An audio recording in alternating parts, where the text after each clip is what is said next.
9 بجے کی خبریں سنتے اچانک سے ایسی خبر پہ نظر پڑی کہ دل اداس ہو گیا۔ مولانا طارق جمیل کے بیٹے کی موت کی خبر چل رہی تھی۔ پہلے کسی دشمنی کی خبر چلتی رہی کہ کسی نے فائر کیا، لیکن پھر سوشل میڈیا پہ مولانا طارق جمیل کے بڑے بیٹے نے ویڈیو پیغام میں بتایا کہ ان کے بھائی کو کسی دشمن نے گولی نہیں ماری، بلکہ انہوں نے سیکیورٹی گارڈ سے گن چھین کر خود پہ خود ہی فائر کیا، جس کے نتیجے میں ان کی ڈیتھ ہو گئی۔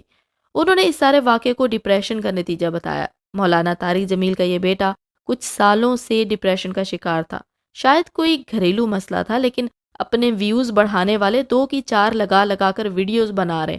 کیا کسی نے اس بیماری مطلب ڈپریشن کے بارے میں سوچا کہ یہ کیا ہے؟ ہمارے ہاں اکثر و بیشتر لوگ تو اس بیماری کو بیماری ہی نہیں سمجھتے۔ اچھا، اس بیماری میں بھی کلاس کا فرق ہے کہ اگر بندہ تھوڑا سا پیسے والا ہے تو ممکن ہے کہ اس کی فیملی اسے کسی سائکیٹرسٹ کو دکھا دے، لیکن اگر وہ مڈل کلاس یا لوور کلاس سے تعلق رکھتا ہے تو شاذ و نادر ہی ایسا ہوتا ہے کہ اس بیماری کو بیماری سمجھا جائے۔ میری ڈاکٹر کی ایک پیشنٹ کو یہی بیماری تھی، لیکن اس کی اپنی فیملی اور ان لاز نے ڈپریشن کو بیماری سمجھا ہی نہیں، اور پھر ایک دن ڈاکٹر سے ہی مجھے پتا چلا کہ اس پیشنٹ کی ڈپریشن کی وجہ سے ڈیتھ ہو گئی ہے۔ بخار، کھانسی، زکام، گردے پھیپھڑے کی بیماریاں، دل کی بیماریاں، کسی چوٹ کا زخم جو ٹھیک نہ ہو رہا ہو، کینسر، ٹی بی، یہ سب بیماریاں نظر آتی ہیں۔ نہیں نظر آتی تو وہ ہے صرف ایک بیماری، ڈپریشن۔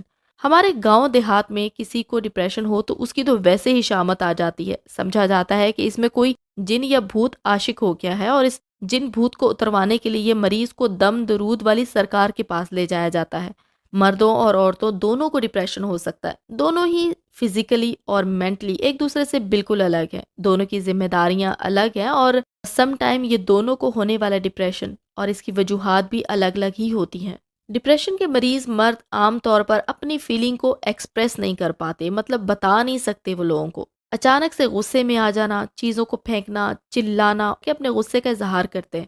مردوں میں خودکشی سے مرنے کا امکان خواتین سے زیادہ ہوتا ہے۔ تقریباً 12% حاملہ خواتین اپنی پریگننسی کے دوران ڈپریشن کا شکار ہوتی ہیں، جبکہ 15 سے 20% خواتین ڈیلیوری کے بعد اس بیماری سے گزرتی ہیں۔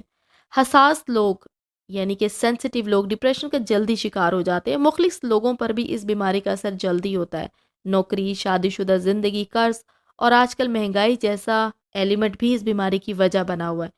اس بیماری میں انسان بلا وجہ زیادہ سوچنا شروع کر دیتا ہے۔ چھوٹے مسئلے اس اوور تھنکنگ کی وجہ سے بڑے لگنے لگتے ہیں، اپنے ساتھ چھوڑنے لگتے ہیں۔ انسان اکیلا پڑ جاتا ہے، انسان تنہائی پسند ہو جاتا ہے۔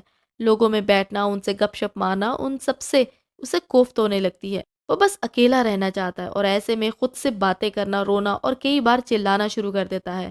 اس کے آس پاس کے لوگ اسے پاگل سمجھنے لگتے ہیں۔ ایسے مریض کو سانس لینے میں بھی دشواری ہوتی ہے، اسے اپنے اندر گھٹن محسوس ہوتی ہے۔ کوئی غصہ، کوئی بات، کوئی گلہ اس کے اندر رہ جاتا ہے، اور اس کے باہر نہ آنے کی وجہ سے بھی ایسا ہو سکتا ہے۔ اگر ان جیسی کوئی بھی علامت کسی میں موجود ہے تو وہ اپنا علاج خود کرے، کیونکہ سائیکیٹرسٹ کے پاس اسے کوئی نہیں لے کے جانے والا۔ خود کوشش کرے، اور ایسا وہی انسان کر سکتا ہے جو اس بیماری کو خود سمجھے کہ ہاں یہ ایک بیماری ہے اور میں اس کا شکار ہو چکا ہوں۔ خود کے بارے میں اویئرنیس ہونی ضروری ہے، کیونکہ علاج اسی صورت میں ممکن ہے جب بیماری کا پتہ ہو۔ اور جب کسی بھی انسان کو معلوم ہو جائے کہ وہ ڈپریشن کی بیماری کا مریض ہے تو اسے چاہیے کہ وہ پہلے تو اوور تھنکنگ کو ختم کرے، اس سے نکلے، سوچنا کم کر دے اور دماغ کو کسی بھی کریٹیو کام میں لگا دے جس میں ہاتھ اور دماغ دونوں کا استعمال ہو، جیسا کہ لکھنا، کرافٹنگ کرنا، پینٹنگ بنانا، کتابیں پڑھنا۔ بس دماغ کی گیم ہے ساری کی ساری۔ جب انسان اپنے دماغ تک پہنچ جاتا ہے تو وہ کامیاب ہو جاتا ہے اس بیماری سے لڑنے میں۔ ہمارے ہاں جس بیماری کو بیماری ہی نہ سمجھا جائے، ایسے میں علاج کروانے کو تو سوال ہی پیدا نہیں ہوتا۔ لیکن خدا را اگر آپ کے آس پاس ایسے لوگ موجود ہیں جو اس بیماری کا شکار ہیں تو آپ ان کو چند مشورے دے کر ان کی مدد کر سکتے ہیں۔ سب سے پہلے تو اس انسان کو اس ماحول سے نکلنا بہت ضروری ہے جس کی وجہ سے اسے ڈپریشن ہو رہا ہے، لیکن اگر ایسا ممکن نہ ہو تو وہیں رہتے ہوئے صرف اپنے دماغ کو کنٹرول کر کے اس بیماری سے مکمل نجات حاصل کی جا سکتی ہے۔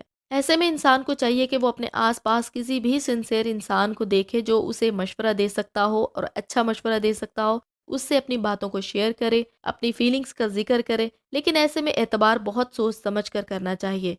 ایکسرسائز یا واک اس بیماری میں بہت کارآمد ثابت ہوتی ہے، لیکن اگر گھر سے باہر جا کر واک کرنا مشکل ہو تو گھر میں رہ کر بھی واک کی جا سکتی ہے۔ اس پر یوٹیوب پہ بے شمار ویڈیوز موجود ہیں۔ اپنی خوراک کا خیال رکھیں۔ ڈپریشن میں وزن بہت تیزی سے گرتا ہے۔ مناسب اور متوازن خوراک جسم کو انرجی دے گی۔ دماغ کو مصروف رکھیں کیونکہ دماغ جتنا زیادہ سوچے گا اتنا ہی وہ پرابلمس کریٹ کرے گا۔ اگر مصروف رہے گا تو وہ نیگیٹو نہیں سوچے گا، اور نیگیٹو تھنکنگ اصل وجہ ہے ڈپریشن کی۔ ڈپریشن کو بیماری ایکسیپٹ کر کے اس کے بارے میں معلومات اکٹھی کریں، زیادہ سے زیادہ اس کے بارے میں پڑھیں، اس سے بھی بہت زیادہ مدد ملے گی۔ خود پہ ترس کھانا چھوڑ دیں، خود کے ہر اچھے کام کو سراہیں، اپنی تعریف کریں، اور خود کو یہ یقین دلائیں کہ میں تنہا انسان نہیں ہوں جو اس بیماری میں مبتلا ہے۔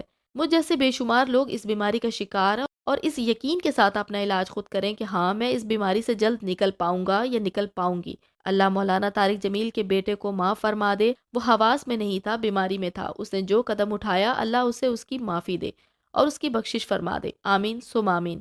آج کی ویڈیو سے آپ کو ضرور مدد ملی ہوگی، اسے دوسروں تک ضرور شیئر کریں، ہو سکتا ہے کسی کی ہیلپ ہو سکے۔ اللہ حافظ۔